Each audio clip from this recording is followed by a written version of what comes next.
Welcome to Group B. The Anniversary Cup continues. 10 years of Heroes of the Storm, and we are heading into the second group stage. Well, not quite. Not the second group stage, the second group. So we have 6 teams participating in each group.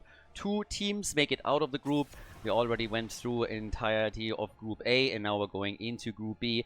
And we have some really interesting teams here, especially when you're looking over to Stack of Doom. There is some pretty cool names, also some names that you probably haven't seen in a while in a tournament here. So very, very much excited for our game. This is a best of 3 series, which we are kicking things off with. Now, the first matches in the group are best of 3, and then once that we're going into the later match of the group, we're heading into best of 5 territory. It's essentially a double elimination bracket that gets played. So since we find ourselves in the winner bracket right now, if well, one of the teams will lose, but whichever team loses is not out of the group yet, they will drop down into the losers bracket, and then they have a chance to go for that full lower bracket run and maybe make it out of the group directly either way. Quick reminder, there are no draft rules in this tournament, so there's no shenanigans going on like pre-bans or heroes that can only be played once during the series. This is just old school vanilla style drafting. You can do whatever you want, and for players obviously that is also quite nice. We had a lot of matches lately where we had a lot of drafting rules, which makes things more interesting, but right now standard vanilla rules on this one. Prize money is north of 3,000 euros. We have Sylvana starting us off for Stack of Doom with Ultraless Clock in the hero in currently. I would say that it is pretty fair to call the blue team the favorite here. But then looking over to Team Madness, we have them with Vala and Uther right away. I like that we have also a couple of teams centered around certain players that are, I want to say, a little bit newer or don't really appear in every single tournament, so it should be fun. But the entire group, there's going to be a couple of really cool matches coming out of this one, and I'm definitely here for it. So yeah, it's going to be great. I'm super happy that Linked is here. There's like old school Rhaegar, and there he is picking Rhaegar. We have a double support, so we get Oriel as well. But just seeing Linked picking Rhaegar immediately is already so nostalgic. I'm not sure if there's enough people watching this that can understand this, but Linked has been around for such a long time, and he always favored Rhaegar as a support, and it's just great to see him here in this tournament, and the first thing that he does is pick Rhaegar for his side, so it's pretty cool. Then obviously we have Darkmok here as well, another former pro, and yeah, it should be an awesome group, an awesome match, and I'm excited to see what the teams are able to pull off here. Starting things off on Cursed Hollow is for me personally also a bit of a win, because I really like the map, and there's definitely a lot of other maps out there which are a little bit like especially, you know, if they get heavily overplayed at some point, you're just getting completely tired of them. We have in Group A, obviously, the big story was, I think, Jimmy, Reyna being played consistently. I'll be talking about how we had so many patches that were addressing just numbers in general and balancing things out slightly, which all of a sudden made Jimmy attractive for a couple of teams, and specifically, of course, for Exodia stack with Dino. Other teams try to replicate it too, but for us, it's really important to see, okay, how does this play out once that we're heading into the later stages of the tournament? What are we going to get there? Is that hype still justified, or is he going to severely fall off? Because he was a little bit hit or miss there. But now on the side of Team Madness, we get Tyrael and Blaze. Also a very old school combo. That is actually something that at essentially every single offline tournament at some point started to pop up again, where we had Tyrael and Blaze being played with all the survivability that they bring to the team. With Sanctification and Bunker. Imperius and Sonya, look at that! Imperius, Sonya with a double support and then Sylvanas. That looks very much like we're getting an Imperius main tank, Darkmok with a bit of a tankier side laner now. Very likely gonna go into Wrath of the Berserker. And then last but not least for Team Madness. But yeah, this is gonna be a fun one. This is a really interesting comp that's getting thrown out there by Stack of Doom as we're kicking things off with Group B. And our final pick is Malfurion. So a double support also on the side of Team Madness with Vala as the main damage dealer, obviously heading into an auto attack style. Ladies and gentlemen, game number 1. Stack of Doom is going up against Madness, our first map, Cursed Hollow. First game in the best of 3 series, and on the left in blue we get X-Ray on Oriel with the Righteous Assault. The man is going to wield the whip today We got Linked on Rhaegar. Außenseiter is playing Imperious. We have Darkmog on Sonya and Ultralisk with Sylvanas. Over on the right side of the map, we have Team Madness, starting things off with Shinato on Malfurion with Emerald Dreams. Philadelphia with Vala. The only thing that I know Philadelphia of is like it belongs on a piece of bread and then it tastes amazing. Sphere is on Uther, we got Vetters on Blaze, and Razak is playing Tyrael in game number 1, going for Justice for all as the level 1 talent. Now the approach of Sylvanas to try and go for a wall has obviously been sniffed out pretty quickly by Team Madness. They were ready and guessed the right lane as well. There's going to be a double support trying to keep Vala alive since she went for her Gambit quest on level 1, Creed of the Hunter. You guys still remember the times where Creed of the Hunter was just absolute garbage?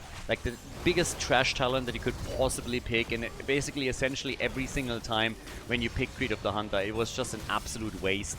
And forever we've been then talking about possible ways for Blizzard to change the talent a little bit just to make it useful and auto-attack Vala actually a possibility. And then at some point they did. Now they waited long enough that HGC was already dead at that point in time, but hey, whatever, it eventually happened. So yeah, there's that. Now, all the way up at the top, Darkmog is going to go for the spin to win. We have Sylvanas now moving over to the camp. The 1 minute mark has passed, so all the camps are up on the map. And it seems like they are trying to engage. Okay, there's the stun. Sylvanas barely makes it out. Linked, on the other hand, is a bit low. Whoa, but gets away. And that fight isn't over yet. So the red team really wants that camp. Blue team is fighting for it, at least a little bit, but they're already very low. So I'm not quite sure if they can really fully re-engage into this. X-Ray is now split from the team too, but it's a 4 versus 4. And it seems like Razak is going to be the first one to fall. Tyrael is in trouble and gets killed. So a nice, very aggressive approach here from Team Madness. You can argue that they... I mean, honestly, I think it was a pretty good effort. They went in maybe a little bit too early. The camp wasn't quite cleared yet, so with a bit of a later timing, they would have been able to steal it away. If they get that kill on Rhaegar that they nearly had, then it's also a completely different story, then they get the camp too. So it didn't quite work out for them, but just the idea and the way that they executed it was already pretty solid. So they're definitely here to play. They're not just sitting tight and let the opponent do whatever they want. They are going for some aggressive moves, but now they are kind of paying the price for this backfiring. They haven't taken a camp, they need to deal with the opponent. The fact that Sylvanas is on the blue team makes things worse with a push. Oh, and that jet propulsion went nowhere. That's bad for Vetters. Now he's in a bit of an awkward spot, but since the rotation comes in, they're running a 5 versus 4, and that is the end of Außenseiter. Außenseiter goes down, and Imperious is dead. Now with Imperious gone, that means that Sonya at the top on the money pick, riding into battle in style. Oink, oink. Good old Darkmog. He knows what a good mount is. But yeah, Sonya was alone at the top lane, so she got a bit more value out of this. There's a leading experience now for Stack of Doom. Interrupt is also not coming through. The blue team has basically decided they're going to give this one up. Keep in mind, they're also running a double support. They have a very aggressive front line, so not a typical tank, but they're going for Imperious plus Sonya here.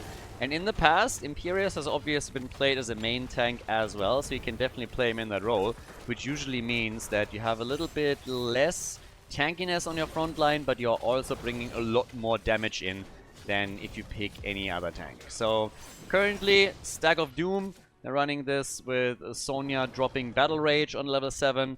We also have the totem build for Rhaegar that continues. The early level 7 helps them, of course, a bit. They already gave up the first seed.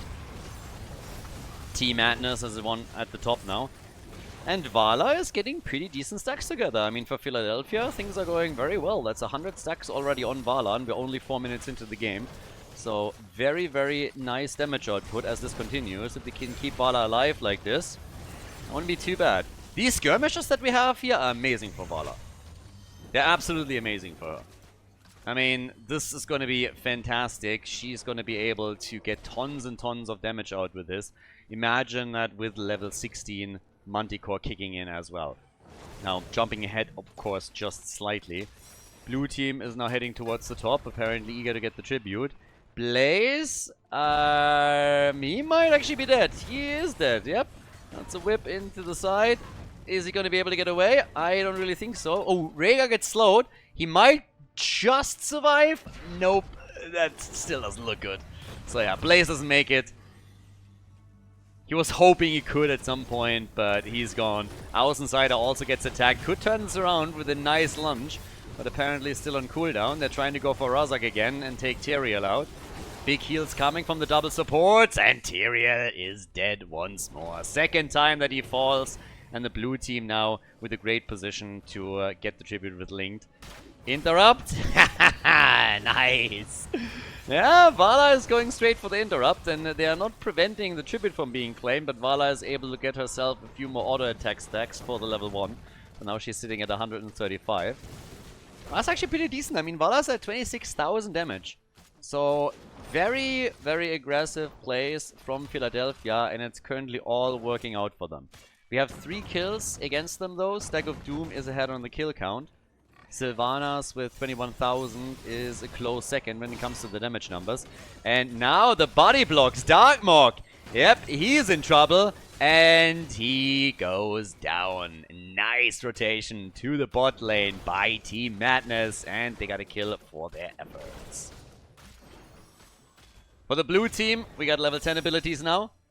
Resurrect is in. And we get also the Ancestral Healing for Rhaegar. No surprises so far on the other side. But, well, Vala now with 150 stacks, so 3 rewards. And Tyrael has actually not picked his talent yet. Every time that you see a Tyrael player not pick his level 10, people are praying that it's Judgment. And, well, that is a very, very sad moment. You're playing Tyrael and Blaze, so I guess the double layer of defense is something that's just too good to give up on. And, I mean, I talked about it already during the draft. But, of course, Judgment is still mega fun to watch. But we're not gonna get it here.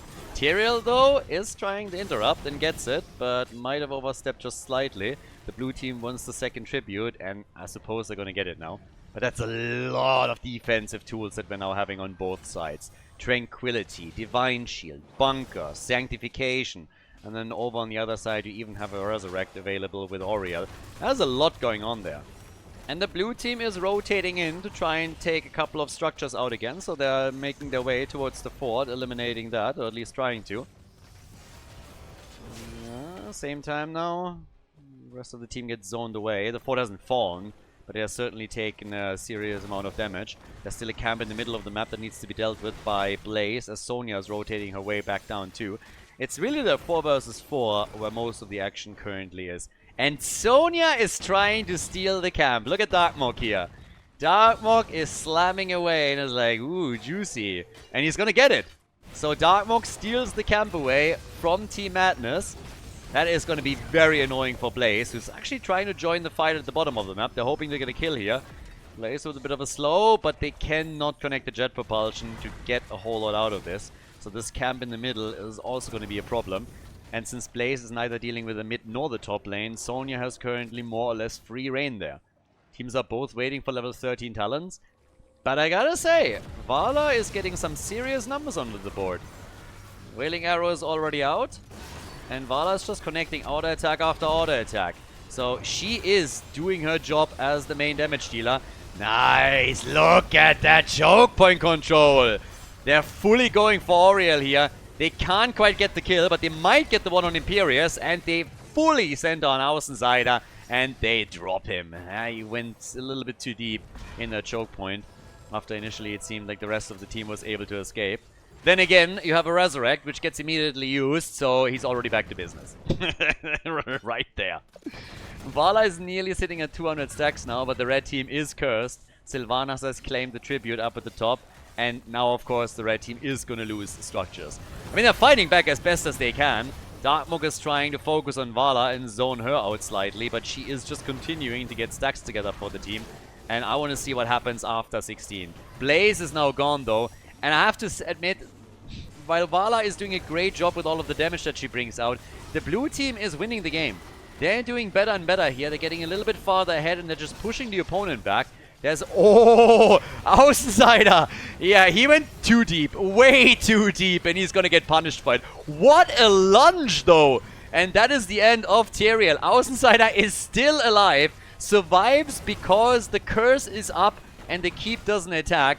There's all 3 forts that have already fallen. And now the blue team is going for the keep here. But yeah, Tyrael nearly died. If any of these towers were firing at that time, he would have been dead for sure. But the red team just wasn't able to take him down, and then Tyrael falls. So the keep is about to go down too. Down at the bottom of the map, the wall is opened up and another keep is taking damage. So this single curse has already been amazing for Stack of Doom. 6 kills to 3. Top side now, they have to defend this. Down at the bottom of the map, the keep has taken damage. It's a 1 level gap, but the red team, they need some wins and need them quickly. Vala is just stacking out of her mind and doing an amazing job with the damage, but it doesn't change the fact that they're falling heavily behind in structures, and that's all that matters now. Sanctification already out. They're trying to chase them once more. Here comes the drop on the Ancestral, but Blaze is dead again, didn't even bunker, and Tyrael is dead also. Gets the explosion. Has a pretty decent death timer reduction and he gets out of this. But Uther will fall a moment later. Didn't even use a Divine Shield on himself here. And that means that there's only 2 defenders left as the blue team makes their play for the keep at the bottom of the map. This keep is gonna fall. Vala might have 62,000 damage, but that just doesn't mean anything if they can't kill heroes anymore. It's a bit wild that we have a double support player on each side again. It's not only the double support, it's just the sheer amount of defensive abilities that we have on the 2 sides, particularly for Team Madness. It's just crazy. But the red team is losing ground. And they're losing too much. So now we have the boss at the bottom left about to be claimed. Tyrael can sniff that out a little bit, but the team won't be ready to react to this. So the boss will be taken 100%. And the thing is, Vala hasn't died yet, so thanks to the Gambit quest talent on level 1, she still has all of the attack speed bonuses. But even if she makes it to level 16, are they going to be able to melt that front line down and finally turn the tide? Honestly, not so sure. And it might be too late, because there's half a level missing until the red team hits level 16, and the boss is already moving through the bottom of the map. We're 12 minutes in now, and this might be... No, Sanctification is out, Divine Shield too, so they're really trying to keep Tyrael alive this time. He died 4 times already, but the boss is now making his way over, and just look at the red team already suffering here. Vader's barely able to get away. Nice jet propulsion though, beautiful!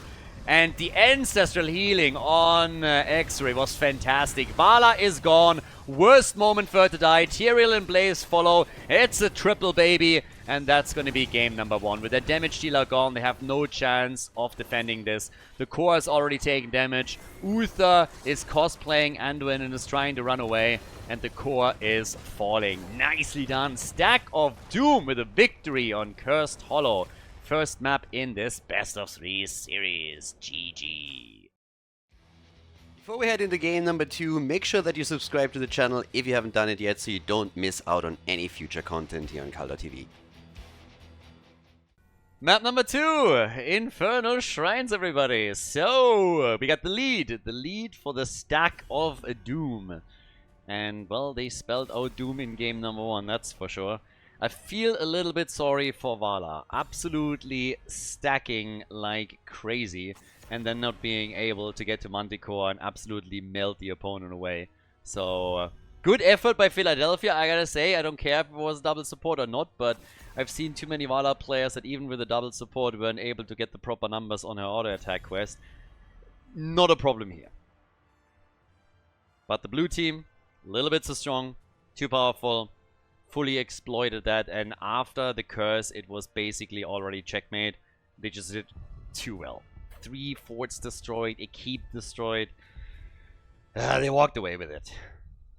They got the boss, and then after that, the first kill on Vala essentially sealed it, because once that she was dead, they didn't have anything that could defend against the boss anymore.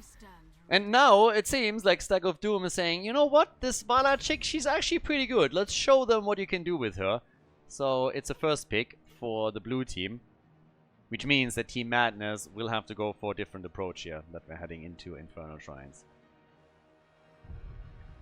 But yeah, this should be should be an interesting one for sure.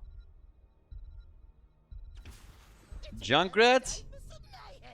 Got some grenades from outside the shrine, and we get Imperius.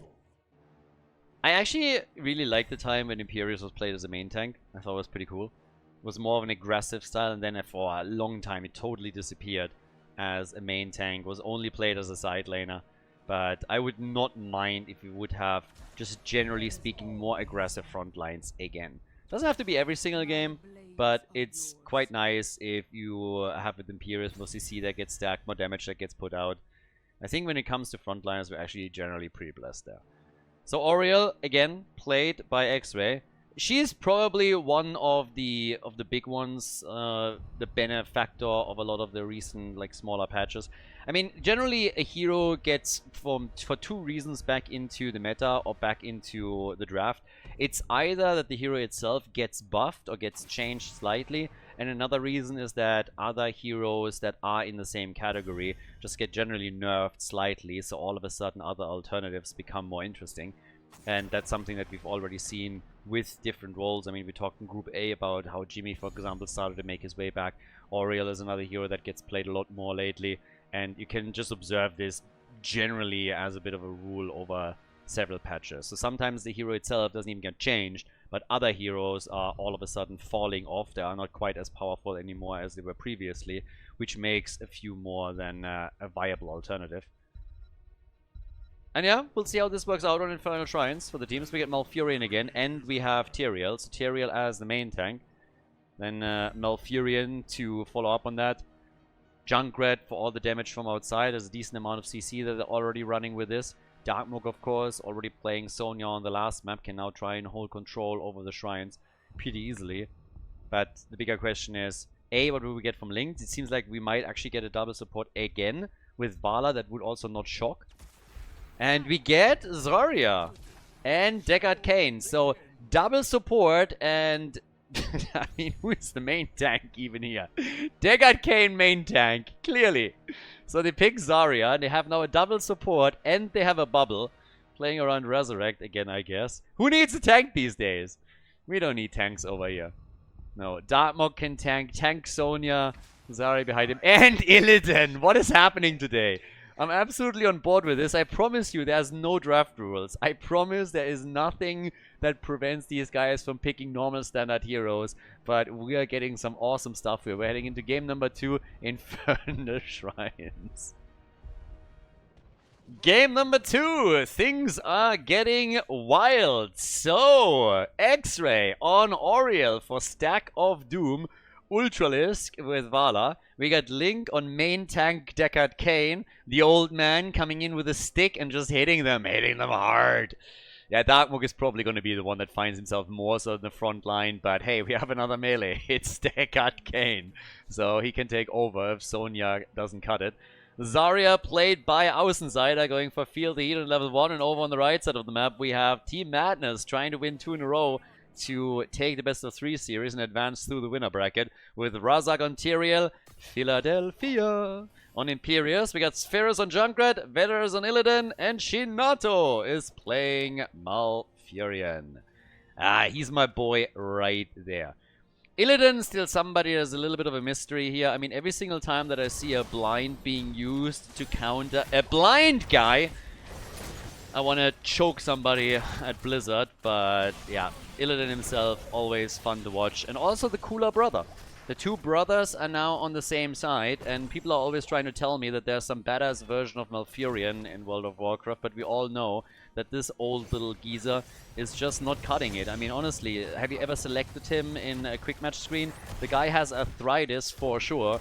He runs around with feathers on his body. And it's just, no, like, this is like a beta, if anything. I mean, maybe we're heading even into Gamma territory. And then over on the other side, you have Illidan, who might run the gay scuba diver skin here. But generally speaking, he is an absolute menace. Illidan is fantastic. Alpha male for sure.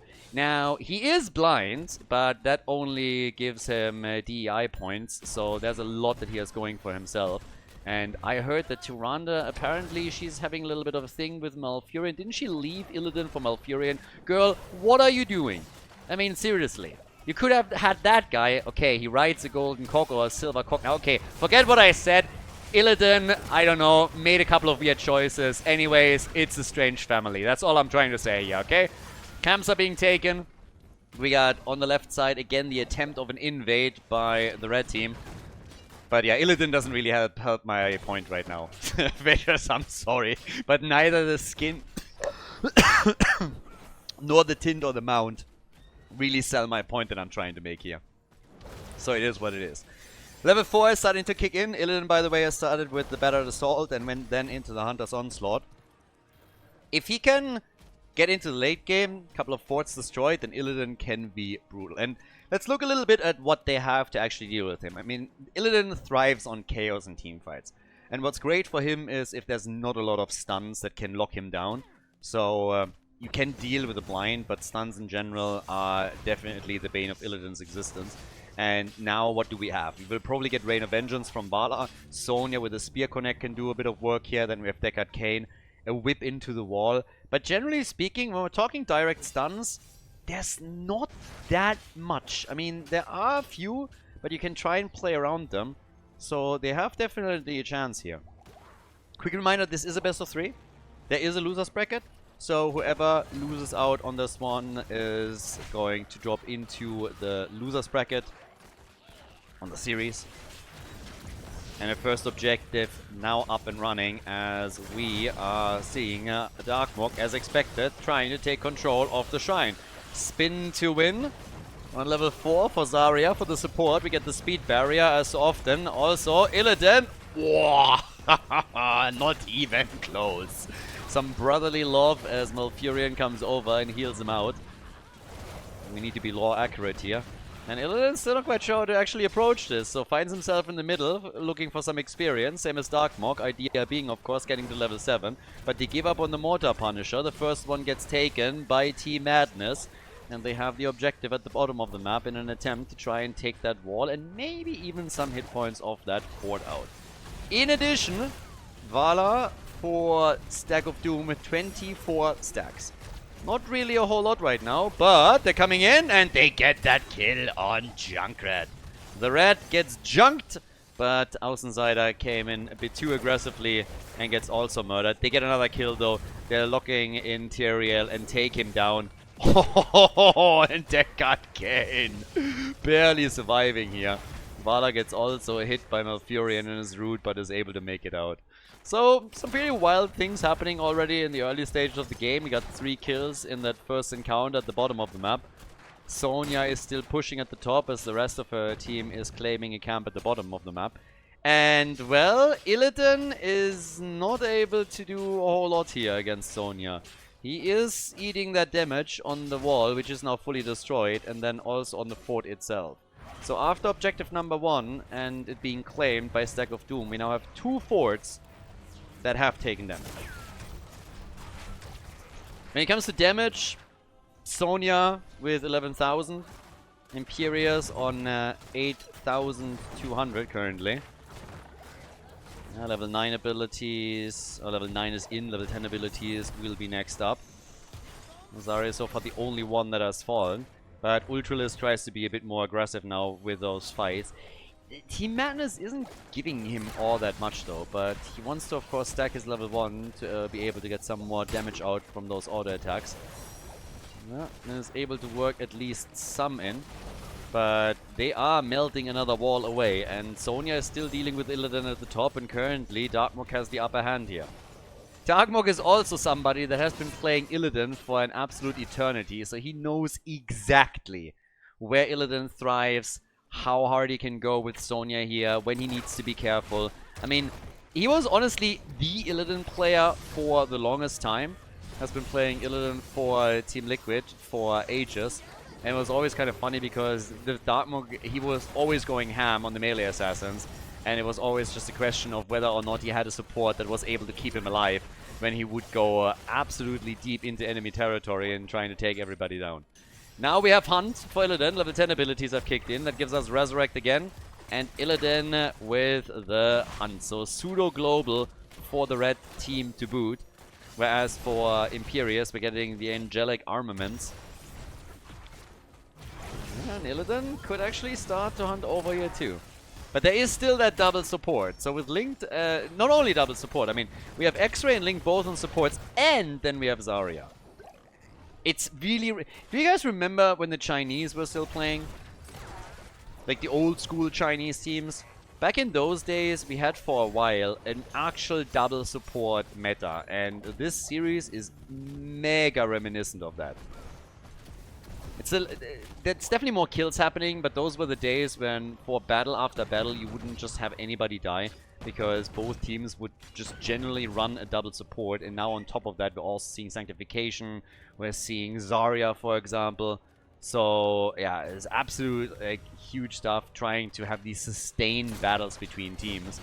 And we'll see how that plays out with the next objective. This time we're talking about a Frozen Punisher, so one of the big boys that can really hurt. Illidan with the pseudo-global is now sitting in the middle of the map. He's always orientating himself a bit more towards the top of the lane so that he can hunt in if needed. But they are losing ground on the objective very, very quickly. They are getting ahead in experience, but it doesn't change the fact that they just don't have enough stacks here. And they're also not really taking the fight, so they let this one slide. Team Madness gives up another Punisher. It's going to be a Frozen Punisher for Stack of Doom. And since the fort is already low, well, not low, but lost hit points, I think this one's gone. That's going to be the first fort. They're taking the walls out as well, so all the scouting is now also out. Quick jump. They want the kill, and they get it. Stay a while and listen. Deckard Cain comes in and absolutely murders them with the ult, and now they go for Malfurion, and he's dead. Illidan doesn't give a shit. His brother was just eliminated, and he's just like, yep, thank you, then I don't have to do it myself. But that's the fort gone, and now they are opening the wall on the keep up. And they have level 13 talents. Tempered by Discipline for Vala, even more sustained. We get the Blinding Flash here. So with that, they have another tool that they can use against Illidan, so it all adds up over time. Talking about Illidan, he really should start hunting in at some point, because if not, they're going to lose the first keep of the game. And it's looking more and more likely. That Punisher is still active. Illidan hunts in and gets immediately blinded out by Auriel, who just gets one sweep after another, and the keep is gone. So even with Illidan showing up quickly, that doesn't change anything. And they're already doing damage on the next hero and trying to go for the keep in the middle, I guess. But Außenseiter might have overstepped slightly. The Punisher, though, jumps in, wants a piece of the action. Vala gets the kill on Imperius. Illidan is dead too. They're killing Junkrat. What on earth? They're getting a triple kill. The death timers are low and the team is just sitting there like, core? And they can't. It's too early. Death timers are too low, so they're just trying to escape through the middle. At the bottom of the map, Sonya is hammering another wall out. Yeah, they still have a fort here, but this is of course going to be destroyed. 7 kills to 1. We have a 2-level lead for the Stack of Doom, with Vala rocking 35,000 damage. And then we have 25,000 on the side of Junkrat. But that was a disaster. I mean, initially the fight wasn't that bad. But all of a sudden, the Punisher jumps in again. They're losing Imperius, they're losing Junkrat, they're losing Illidan. And it just snowballs out of control. Now they're going for even more aggression at the bottom of the map. Another quick stun. Illidan is coming in there as well. I'm guaranteeing you, if you would write the money pick, this would be different fights. But now they're losing Tyrael again. Nobody respects you if you ride into battle with that silver cock over there. That's just not a thing. If you write a money pick, on the other hand, you are striking fear into the hearts of your opponents. Vetters is down. Illidan is dead. There's just no respect on the blue team, and why would there be? So now it's 10 kills to 1. And I gotta say, Stack of Doom with an absolutely incredible showing here. They're going for the keep at the bottom of the map, and now the core is their next target. Seems like they're gonna lock this one in. A 2-0 victory on the horizon for the blue team, unless their opponent is able to pull off an absolute mega defense right now.